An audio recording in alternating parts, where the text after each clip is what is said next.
Clip number 697۔ اس clip میں آپ انشاءاللہ قرآن پاک کی سورہ بنی اسرائیل کی آیت نمبر 2 سے لے کر 4 تک کی تلاوت، ترجمہ اور تفسیر قرآن صراط الجنان سماعت فرمائیں گے۔ بسم اللہ الرحمن الرحیم۔ ترجمہ: اللہ کے نام سے شروع جو نہایت مہربان رحمت والا ہے۔ وَآتَيْنَا مُوسَى الْكِتَابَ وَجَعَلْنَاهُ هُدًى لِبَنِي إِسْرَائِيلَ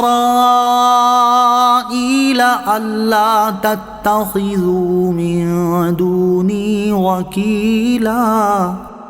ترجمہ: اور ہم نے موسیٰ کو کتاب عطا فرمائی اور اسے بنی اسرائیل کے لیے ہدایت بنا دیا کہ میرے سوا کسی کو کارساز نہ بناؤ۔ وَآتَيْنَا مُوسَى الْكِتَابَ، اور ہم نے موسیٰ کو کتاب عطا فرمائی۔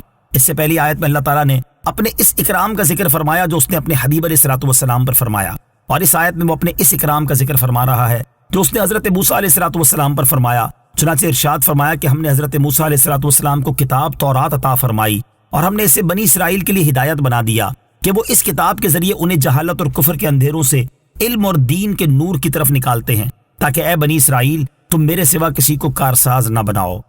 ذُرِّيَّةَ مَنْ حَمَلْنَا مَعَ نُوحٍ إِنَّهُ كَانَ عَبْدًا شَكُورًا۔ ترجمہ: اے ان لوگوں کی اولاد جنہیں ہم نے نوح کے ساتھ سوار کیا، وہ یقیناً بہت شکر گزار بندہ تھا۔ ذُرِّيَّةَ مَن، اے ان لوگوں کی اولاد۔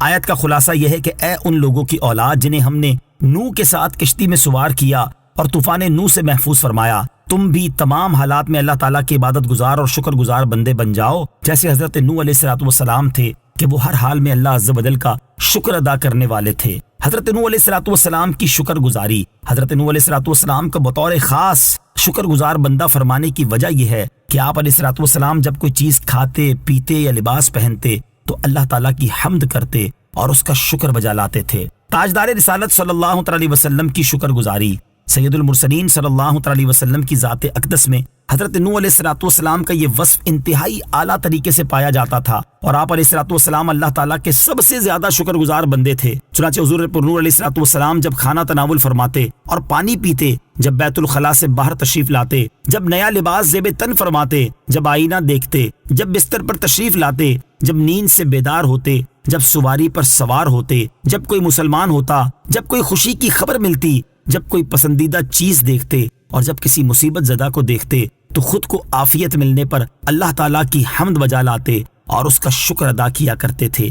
حضرت عائشہ صدیقہ رضی اللہ تعالیٰ عنہا فرماتی ہیں، رسول کریم علیہ الصلوۃ والسلام نماز میں اس قدر قیام فرماتے کہ آپ کے مبارک پاؤں سوج جاتے۔ ایک دن حضرت عائشہ صدیقہ رضی اللہ تعالیٰ عنہا نے عرض کی، یا رسول اللہ صلی اللہ تعالیٰ علیہ وسلم، آپ ایسا کر رہے ہیں حالانکہ اللہ تعالیٰ نے آپ کے اگلوں اور پچھلوں کے گناہ بخش دیے ہیں۔ حضور پر نور علیہ الصلوۃ والسلام نے ارشاد فرمایا، اے عائشہ رضی اللہ تعالی عنہا، افلا اکون عبدا شکورا، کیا میں اللہ تعالیٰ کی نعمتوں پر اس کا شکر گزار بندہ نہ بنوں؟ حضرت عروہ رضی اللہ تعالی عنہ فرماتے ہیں، نبی کریم علیہ الصلوۃ والسلام یہ دعا مانگا کرتے تھے، اللہم اعنی علی ذکرک و شکرک و حسن عبادتک، اے اللہ عز و جل تو اپنے ذکر، اپنے شکر اور اپنی عبادت اچھی طرح کرنے پر میری مدد فرما۔ وَقَضَيْنَا إِلَى بَنِي إِسْرَائِيلَ فِي الْكِتَابِ لَتُفْسِدُنَّ فِي الْأَرْضِ مَرَّتَيْنِ وَلَتَعْلُنَّ عُلُوًّا كَبِيرًا۔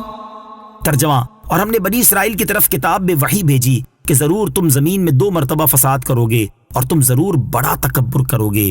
فی الکتاب، کتاب میں۔ اس آیت میں بنی اسرائیل کے بارے میں بیان کیا گیا کہ اللہ عز و جل نے انہیں تورات میں یہ غیب کی خبر دی تھی کہ تم زمین میں یعنی سرزمین شام میں 2 مرتبہ فساد کرو گے۔